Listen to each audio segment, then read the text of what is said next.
ಬೆಂಗಳೂರು ಸ್ವಾತಂತ್ರ್ಯ ದಿನದಲ್ಲಿ ಹಿರಿಯ ಹೋರಾಟಗಾರರು ಪ್ರಗತಿಪರ ಚಿಂತಕರು ರಾಜಕೀಯ ಸಾಹೇಬರಿಗೆ ನಮಸ್ಕಾರ ಇಷ್ಟಪಡ್ತೀನಿ. ಪ್ರತಿಭಟನೆ ಮುಖ್ಯಮಂತ್ರಿಗಳು ಡಿ.ಕೆ. ಶಿವಕುಮಾರ್ ಅವರಿಗೆ ಸಮಸ್ಯೆ ಮನವಿ ತಿಳಿಸಿ. ಇವತ್ತು ಏನ್ ಫ್ರೀಡಂ ಪಾರ್ಕ್ ನಲ್ಲಿ ಅನಿರ್ದಿಷ್ಟಾವಧಿ ಧರಣಿ ಸತ್ಯಾಗ್ರಹ ನಡೀತಾ ಇದೆ. ಈ ಧರಣಿ ಸತ್ಯಾಗ್ರಹದ ಮೂಲ ಉದ್ದೇಶ ಮತ್ತು ಆಶಯ 1989ರ SC/ST ದೌರ್ಜನ್ಯ ನಿಷೇಧ ಕಾಯ್ದೆ ಅಡಿಯಲ್ಲಿ ಬರುವಂತ ಸಂತ್ರಸ್ತರು, ಅವರ ಕುಟುಂಬದ ಸದಸ್ಯರು ಹಾಗೂ ಅವರ ಅವಲಂಬಿತರಿಗೆ ಟೋಟಲ್ ರಿಹಾಬಿಲಿಟೇಷನ್ ಆಗಬೇಕು ಅನ್ನುವಂಥದ್ದು ನಮ್ಮ ಮೂಲ ಉದ್ದೇಶ ಮತ್ತು ಆಶಯ. ಈ ಕಾಯ್ದೆಯನ್ನ ನಮ್ಮಲ್ಲಿರುವಂತ ಸರ್ಕಾರಗಳು ಇವತ್ತಿನವರೆಗೂ ಜಾರಿಗೆ ತರದಂಗೆ ನಮಗೆ ಮೋಸ ಮಾಡಿದವೆ, ವಂಚನೆ ಮಾಡಿದವೆ. ನಮ್ಮಲ್ಲಿರುವಂತ ನಮ್ಮ ಜನಪ್ರತಿನಿಧಿಗಳೇ ನಮಗೆ ಮೋಸ ಮಾಡಿದ್ದಾರೆ. ಆ ಜನಪ್ರತಿನಿಧಿಗಳ ಮೋಸಕ್ಕೆ ಒಂದು ಕಡಿವಾಣ ಹಾಕದ ಉದ್ದೇಶಕವಾಗಿ ಇವತ್ತು ಫ್ರೀಡಂ ಪಾರ್ಕ್ ನಲ್ಲಿ ಈ ಕಾರ್ಯಕ್ರಮವನ್ನು ನಡೆಸ್ತಾ ಇದ್ದೀವಿ. ಈ ಕಾರ್ಯಕ್ರಮ ಗುರಿ ಮುಟ್ಟುವವರೆಗೂ ನಡೀತಾ ಇದೆ ಅನ್ನುವಂತ ಹೇಳಲಿಕ್ಕೆ ನಾನು ಇಷ್ಟಪಡ್ತೀನಿ. ಬಹಳ ಮುಖ್ಯವಾಗಿ ನೂತನವಾಗಿ ನಮ್ಮ ರಾಜ್ಯ ಸರ್ಕಾರದ ಮುಖ್ಯಮಂತ್ರಿಗಳಾಗಿರ್ತಕ್ಕಂಥ ಡಿ.ಕೆ.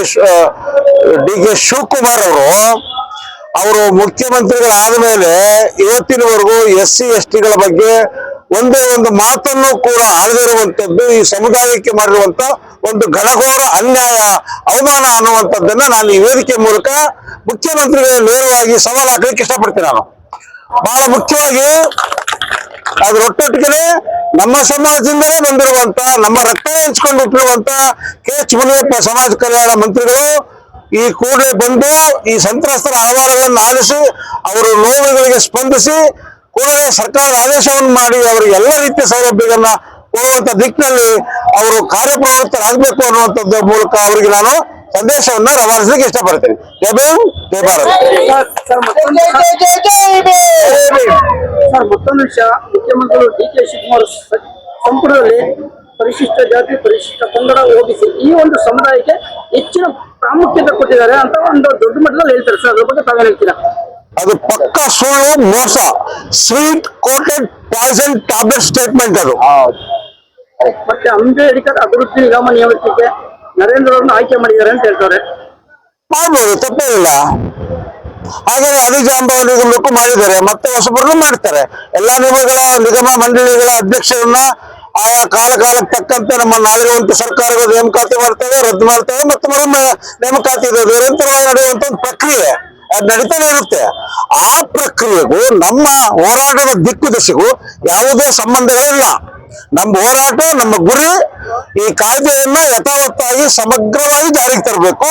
ಈ ಸಂತ್ರಸ್ತರಿಗೆ, ಕುಟುಂಬ ಸದಸ್ಯ ಅವಲಂಬಿತರಿಗೆ ನೇರವಾಗಿ ಸೌಲಭ್ಯ ಸಿಗಬೇಕು. ಆವಾಗ ಈ ಸರ್ಕಾರ ಪ್ರಜಾಪ್ರಭುತ್ವ ಸರ್ಕಾರ ಅಂತ ನಾವು ಒಪ್ಕೊಂತೀವಿ. ಅಲ್ಲಿವರೆಗೂ ಇದು ಏಕಪತ್ಯಾಧಿಕಾರಿ ಆಳುವಂತ ಸರ್ಕಾರ. ಆ ಏಕಪತ್ಯ ಅಧಿಪತ್ಯವನ್ನ ನಾವು ಧಿಕ್ಕರಿಸ್ತೀವಿ, ಖಂಡಿಸ್ತೀವಿ. ಈ ಕೂಡಲೇ ಕಾರ್ಯಪ್ರವೃತ್ತರಾಗಬೇಕು ಈ ದಿಕ್ಕಿನಲ್ಲಿ ಅಂತ.